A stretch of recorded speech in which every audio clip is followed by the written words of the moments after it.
Selamat datang di Kupas Film Channel. Kali ini saya akan membahas sebuah film yang mengangkat kisah dari cerita mitologi Yunani kuno. Kisah tentang kengerian teror dari monster yang bernama Kraken. Film tersebut berjudul Clash of the Titan 2010. Sebelum masuk ke ceritanya, jangan lupa untuk subscribe dan pencet tombol loncengnya ya guys agar channel ini semakin berkembang. Alkisah. Dahulu kala masa sebelum manusia dan para dewa, bumi dikuasai oleh bangsa Titan yang perkasa. Tetapi kekuasaan mereka diakhiri oleh para anaknya sendiri, yaitu Zeus, Poseidon dan Hades. Diceritakan bahwa kemenangan mereka karena Zeus berhasil meyakinkan Hades untuk menciptakan monster yang sangat kuat untuk bisa melawan orang tuanya. Kemudian Hades pun menciptakan sesosok monster yang berasal dari darah dagingnya sendiri. Monster tersebut bernama Kraken. Berkat bantuan Kraken, Zeus dan para saudaranya akhirnya berhasil menumbangkan kekuasaan para bangsa Titan. Kini Zeus menjadi penguasa langit, Poseidon menjadi penguasa lautan, dan Hades, malang sekali nasibmu. Yang dulunya dijanjikan akan menjadi penguasa langit, ternyata telah ditipu oleh Zeus. Hades kini diasingkan menjadi penguasa dunia kematian dalam kegelapan dan kesengsaraan. Lalu Zeus menciptakan manusia di bumi, dan doa merekalah yang menjadi sumber kekuatan dan keabadian bagi para dewa di langit. Namun di suatu hari, umat manusia kini semakin resah terhadap perilaku para dewa. Karena semakin banyak kesengsaraan yang mereka alami, dan pada akhirnya kini mereka bangkit bersama untuk melawan para dewa. Hingga lahirlah seorang anak laki-laki yang ditakdirkan akan mengubah segalanya. Kisah ini dimulai ketika ada keluarga nelayan yang sedang menangkap ikan di tengah laut, tidak sengaja menemukan peti yang sedang terombang-ambing di lautan. Ketika dibuka ternyata ada seorang bayi laki-laki dan seorang wanita. Anak ajaib tersebut bernama Perseus. Waktu terus berlalu. Kini Perseus telah menjadi dewasa. Suatu hari ketika mereka sedang menangkap ikan, seperti hari-hari kemarin, mereka tidak berhasil memperoleh ikan satupun. Sang ayah kini sangat kecewa dan muak terhadap para dewa. Berharap nanti ada seseorang yang akan menghentikan kesengsaraan ini. Di suatu hari, ketika mereka sedang berlayar di dekat tebing, tidak sengaja mereka melihat patung Zeus yang sedang dirobohkan oleh para prajurit kerajaan Argos, di mana perbuatan tersebut membuat murka para dewa, hingga datanglah monster kelelawar keluar dari bawah air lalu membantai para pasukan Argos tersebut. Monster-monster tersebut lalu berkumpul dan berubah menjadi Dewa Hades, sang penguasa dunia kematian. Kemudian Hades juga menyerang kapal Perseus yang membuat semua keluarganya mati tenggelam. Hanya Perseus seorang yang masih selamat. Lalu Perseus dibawa oleh prajurit Argos. Di langit Olympus, Hades datang untuk menghasut Zeus agar para rakyat Argos diberi pelajaran atas kesombongan mereka. I created them, and they reward my... Di kerajaan Argos, kini Sang Raja Kapeus dan Sang Ratu Kasiopea sedang mengadakan pesta atas kemenangan para prajurit mereka. Sang Raja lalu berpidato bahwa saat ini bukan lagi eranya para dewa tetapi eranya manusia. Sang Ratu pun dengan bangganya membandingkan kecantikan putrinya yang bernama Andromeda. Kalau Andromeda lebih cantik dari para dewi di Olympus, bahkan dengan Dewi Aphrodite sekalipun. Lalu datanglah Hades yang langsung menghisap semua prajurit Argos. Akan tetapi di sini hanya Perseuslah yang berhasil selamat dari kekuatan tersebut, yang membuat Hades sedikit terkejut. Ketika Perseus hendak menyerang Hades, datanglah seseorang wanita yang bernama Io. Ia lalu mencegah Perseus. Karena saat ini Perseus masih belum bisa menandingi kekuatan Hades. Di sini Hades dengan mudah merubah wajah sang ratu menjadi tua keriput karena telah sombong kepada para dewa. Dan menyampaikan ultimatumnya jika 10 hari lagi saat bulan purnama, Hades akan melepaskan Kraken untuk membinasakan kerajaan Argos dari bumi. Kecuali jika Putri Andromeda mau dikorbankan kepada Kraken, sebagai ganti keselamatan seluruh rakyat Argos. Di Olympus para dewa lalu melapor kepada Zeus bahwa ada seorang setengah dewa di Argos yaitu Perseus. Tetapi Zeus tidak peduli karena ia tidak pernah mendengar doanya. Tetapi Perseus dengan yakin mengatakan bahwa ia hanya seorang anak dari keluarga nelayan. Sesaat sebelum Perseus akan dimasukkan ke api, Raja Capeus datang. Sang raja yang mengetahui Perseus adalah manusia setengah dewa lalu meminta bantuannya untuk menyelamatkan mereka dari bencana ini. Perseus yang saat ini berada di sel. Tiba-tiba Io datang lalu menceritakan semua tentang siapa Perseus sebenarnya. Io lalu menjelaskan bahwa Perseus sebenarnya memang anak dari Zeus. Dahulu ada pemberontakan umat manusia kepada para dewa di Olympus yang dipimpin oleh Raja Acrisius. Karena umat manusia pada saat itu sudah muak terhadap kekejaman para dewa. Zeus yang sangat mencintai ciptaannya itu berniat memberi pelajaran kepada Raja Acrisius dengan cara Zeus menyamar sebagai Raja Acrisius lalu mendatangi tempat tidur dan menitipkan kecebong di rahim istri sang raja. Raja Acrisius yang mengetahui hal tersebut menjadi murka dan memerintahkan eksekusi kepada istri dan anak yang baru lahir tersebut dengan cara melemparkannya ke laut dari tepi jurang. Io meyakinkan Perseus bahwa ia ditakdirkan untuk mengakhiri kezoliman para dewa dengan cara membunuh Kraken. Perseus yang sejatinya memang memiliki dendam terhadap Hades bukan ke Kraken lalu menolak perintah tersebut. Io pun menjelaskan bahwa Kraken adalah kelemahan dari Hades. Bila Kraken mati Hades pun akan menjadi lemah dan dapat dikalahkan. Mengetahui hal tersebut Perseus pun menjadi bersemangat dan langsung memanggil para prajurit Argos.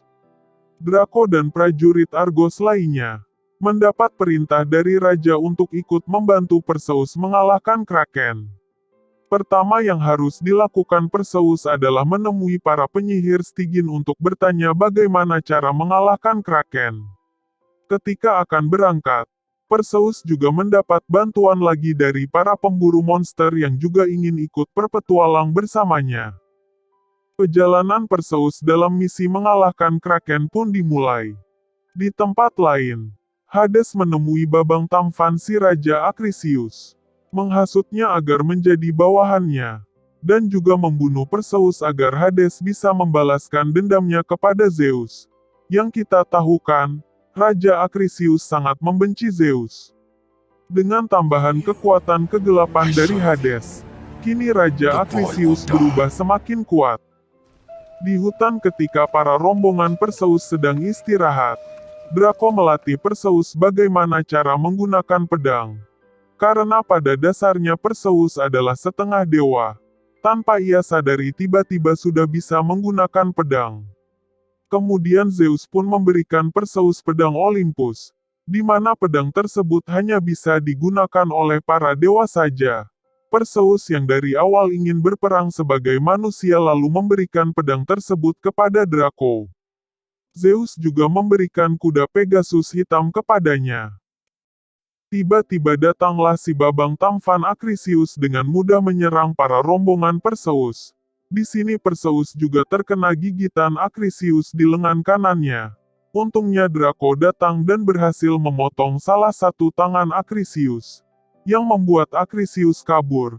Perseus yang tidak ingin melepaskannya langsung mengejar Acrisius. Saat mereka telah menemukan Acrisius, tetesan darah yang mengalir ke pasir tiba-tiba keluarlah beberapa monster kalajengking yang langsung menyerang rombongan Perseus. Io pun di sini ikut membantu Perseus melawan para monster kalajengking tersebut. Pertarungan terjadi sangat sengit hingga Perseus hampir saja mati karena masuk ke dalam perut kalajengking tersebut. Tapi akhirnya ia berhasil keluar dengan cara membelah isi perut kalajengking tersebut. Ternyata tiba-tiba datang lagi kalajengking yang jauh lebih besar daripada yang mereka lawan tadi. Untungnya, datang kaum jin dengan mantra-mantranya berhasil mengendalikan kalajengking tersebut. Tiba-tiba luka Perseus bekas gigitan Acrisius menjadi ganas yang membuat Perseus tersungkur kesakitan. Ternyata luka tersebut terkena racun dari Hades. Draco meminta Perseus berdoa meminta kekuatan Zeus. Di kerajaan Argos, Putri Andromeda diam-diam keluar kerajaan memberikan roti kepada para penduduk di sana. Ia juga melihat ada pemuda yang sedang menghasut para penduduk untuk mengorbankan saja putri raja. Kembali lagi ke tempat Perseus yang sedang kesakitan. Tiba-tiba pemimpin dari kaum jin datang menemui Perseus dan memberikan api biru yang ada di tongkatnya dan berhasil menyembuhkan Perseus. Di sini kaum jin ternyata ada di pihak Perseus untuk bisa membantunya melawan para dewa, karena kaum jin sendiri mempunyai dendam kepada para dewa. Dengan mengendarai monster kalajengking, rombongan Perseus pun melanjutkan perjalanan.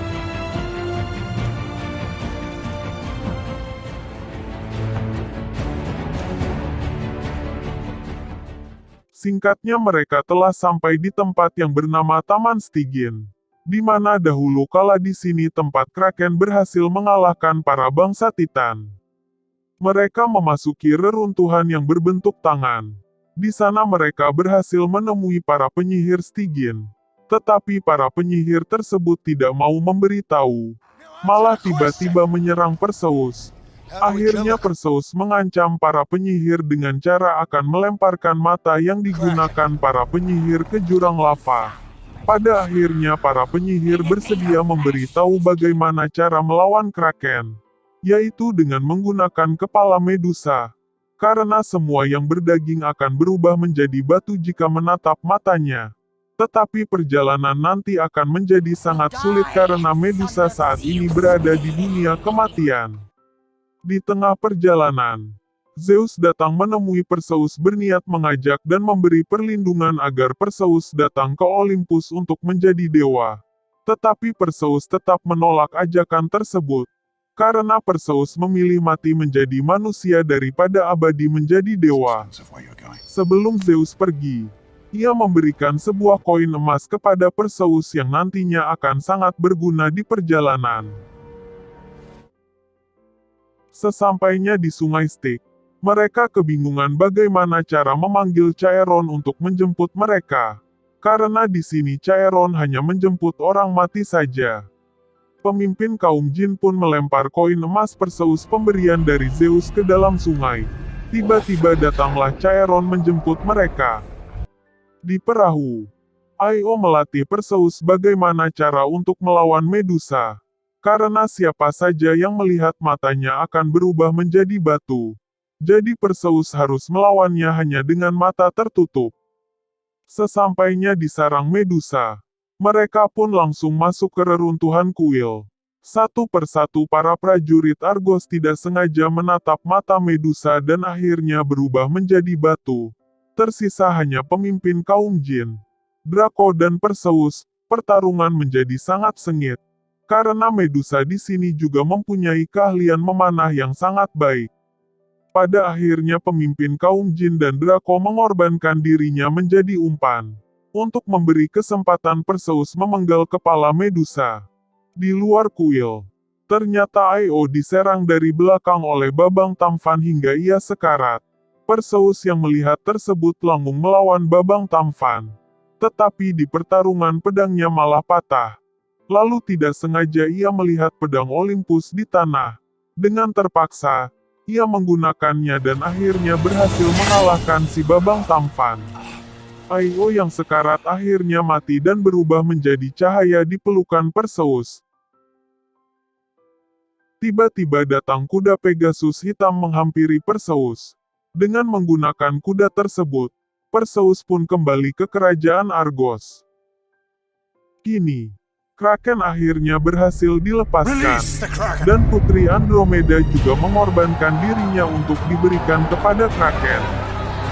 Menggunakan tentakelnya, Kraken mulai menghancurkan kerajaan Argos, yang membuat banyak rakyat menjadi korban. Sedangkan di langit Olympus, Zeus kini menjadi semakin lemah. Sedangkan Hades menjadi semakin kuat karena banyaknya ketakutan yang terjadi. Hades pun langsung menentang Zeus. berniat menggulingkan kekuasaannya. Kini nasib dunia berada di tangan Perseus. Setibanya Perseus di Argos, Hades datang mencegah Perseus dengan mengirimkan pasukan monster kelelawar. Sialnya kantong yang berisi kepala Medusa malah dicuri monster kelelawar tersebut. Dengan susah payah, Perseus akhirnya berhasil mendapatkan kembali kantong tersebut. Di sisi lain, sosok monster kehancuran Kraken kini akhirnya menampakkan dirinya di permukaan, siap untuk membinasakan kerajaan Argos. Lalu pas di depan kepala Kraken, Perseus langsung mengeluarkan kepala Medusa. Dan sedikit demi sedikit, tubuh Kraken akhirnya mulai berubah menjadi batu dan hancur. Neruntuhan dari tangan Kraken pas banget menimpa Raja Capeus hingga mati. Perseus kini berhadapan langsung dengan Hades. Dengan bantuan petir Zeus, akhirnya Perseus berhasil menyegel Hades kembali ke neraka.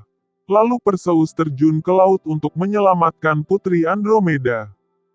Di tepi pantai, Perseus diminta untuk menjadi Raja Argos yang baru oleh Andromeda, tetapi Perseus menolak. Di suatu tempat, Zeus menemui Perseus, menyampaikan terima kasih dan juga mengajaknya pergi ke Olympus untuk menjadi dewa seutuhnya. Perseus tetap menolak ajakan tersebut, dan memilih menjadi manusia setengah dewa saja. Zeus berkata bahwa Perseus adalah yang terbaik daripada keduanya, dan ia meminta agar umat manusia untuk tetap menyembahnya. Lalu Zeus memberi hadiah kepada Perseus dengan membangkitkan kembali si Io. Dan film pun tamat. Bagaimana menurut kalian tentang film ini? Menarik bukan? Jangan lupa untuk subscribe channel ini agar semakin berkembang lagi. Terima kasih.